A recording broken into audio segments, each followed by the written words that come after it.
Tabang Ilonggo. Please subscribe.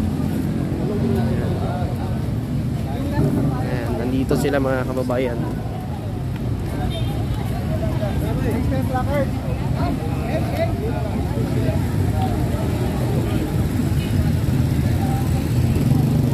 Ayan po mga kababayan, ito na po sila.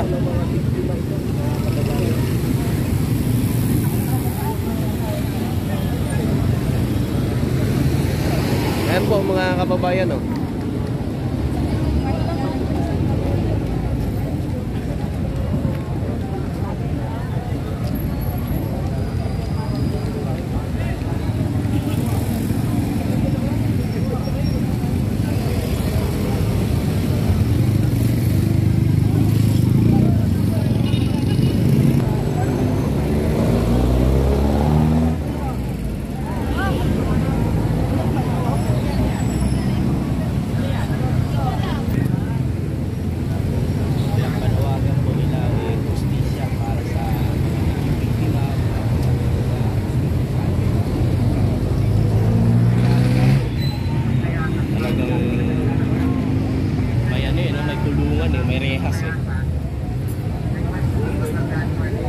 Dito po ito ngayon sa harap ng House of Representatives.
Itigil ang pamamaslang,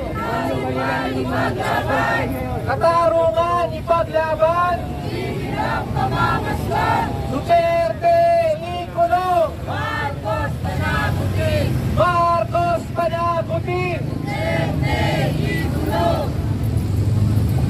Hustisya para sa lahat ng biktima ng pamamaslang.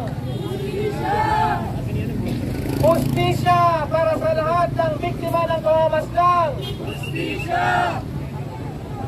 Duterte ikulong! Marcos panagutin! Mga kasama, mga kababayan, akala siguro ni Duterte kaya niyang lokohin ang taong bayan. Ilang linggo niya lang sinasabi na hindi raw siya pupunta dito sa Quad Committee hearing. Noong na-cancel ang hearing, sabi niya pupunta na siya.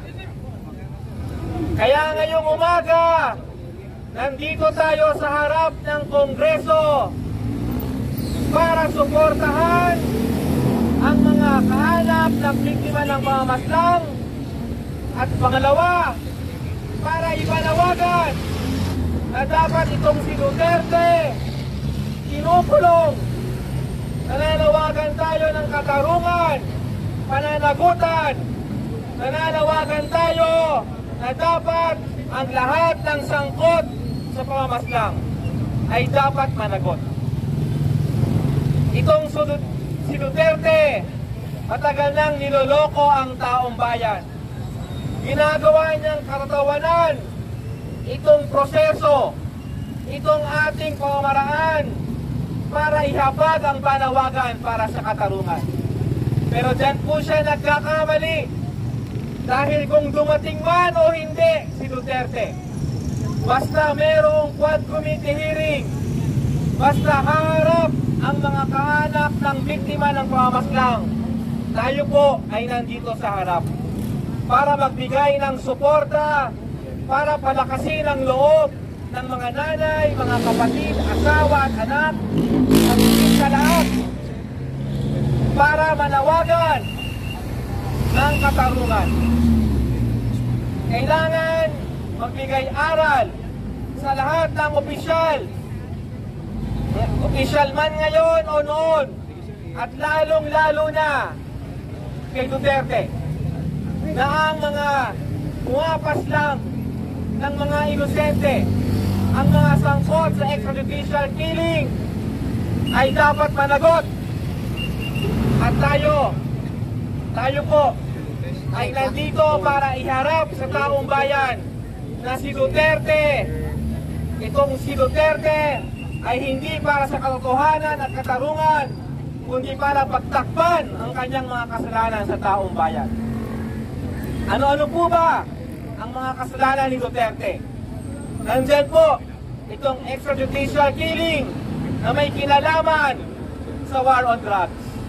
Nandyan din po ang kanyang atake sa karapatan ng mamamayan, lalong-lalo na yung mga lumalaban, mga kritiko, mga oposisyon, ang mga pinaslang dito sa war on decent, ang mga revolusyonaryo na binabansagang kriminal at terorista, ang kanyang martial law sa Mindanao, ang kanyang militarized response noong panahon ng pandemya, itong malawakang pandarambong noong panahon ng pandemya, itong pagbenta niya ng ating soberenya sa mga dayuhan. Kaya napakaraming kasalanan ni Duterte at siya dapat ay managot sa taong bayan. Matagal na nating sinasabi sa kanya na humarap dito sa Quad Committee hearing, pero wala pa rin po siya hanggang ngayon. Kaya humarap man siya o hindi, tuloy po ang ating laban, tuloy ang panawagan para sa katarungan. Ngayon, bahagi po ng ating kampanya para sa katarungan ay ang paniningil sa rehimen ni Bongbong Marcos Jr. Dahil si Bongbong Marcos Jr. nung una hanggang ngayon ayaw makipagtulungan sa ICC. Itong si Bongbong Marcos Jr. pinagpapatuloy ang war on drugs. Tuloy-tuloy ang extrajudicial killings. Kaya kung seryoso ang pamahalaan ni Marcos Jr. na isulong ang katarungan, dapat at na minimum man lang hayaan ang ICC na gawin ang kanyang trabaho. Pangalawa, ang lahat ng ebidensya na lumalabas sa Quad Committee hearing, ang mga testimonya ay gamitin para kasuhan ang mga sangkot sa pamamaslang.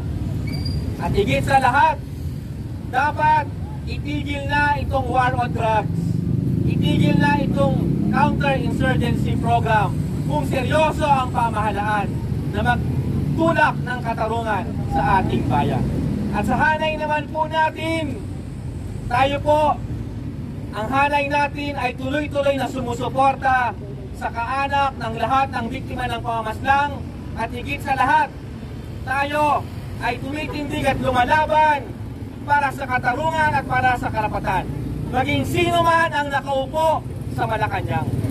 Kaya ang ating panawagan para sa katarungan, yan ay nasa harap ng Kongreso, sa harap ng Senado, sa Mendiola, sa ating mga komunidad, at hanggang sa ICC kung aabot doon ang ating laban. Tuloy-tuloy ang ating panawagan para sa katarungan.